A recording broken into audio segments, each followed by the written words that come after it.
शहीद बेनज़ीराबाद ज़िले जे खुराक खाते में अरबें रुपयनि जी करप्शन। शहीद बेनज़ीराबाद ज़िले जे खुराक खाते जे अमलदारनि ज़िले जे मुख़्तलिफ़ गुदामनि मां 1 अरब 58 करोड़ 85 लख 65 हज़ार कणक गायब करे छॾी आहे।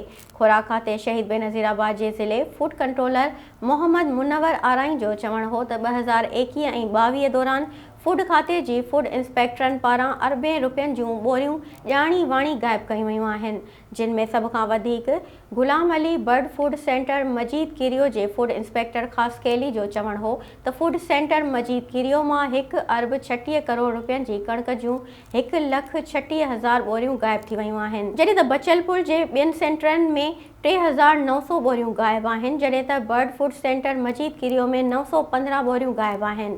2860 मीलनि में 800 बंदी में गुम थी वयूं। ज़िले शहीद बेनज़ीराबाद मां 1,44,415 बोरी सरकारी कणक गायब आहे, जंहिंजी क़ीमत मौजूदा रेट मुताबिक़ 1 अरब 58 करोड़ 65 लख 65 हज़ार आहे। ज़रियनि मूजिब food inspector Ghulam Ali ख़ासकेली MNA गुलाम मुस्तफ़ा शाह जो पर्सनल सेक्रेटरी ऐं मैनेजर आहे, जंहिंखे सियासी आशीर्वाद आहे, जंहिं सबबि गुलाम अली ख़ासकेली जी पोस्टिंग हमेशह मजीद कीरियो में ई थी आहे, जंहिंजी जांच कई पई वञे। नेब ऐं एंटी करप्शन पारां सियासी अशरफिया जे ज़ोर ते कार्रवायूं थींदियूं रहियूं आहिनि, पर को बि तदारुक नाहे थियो।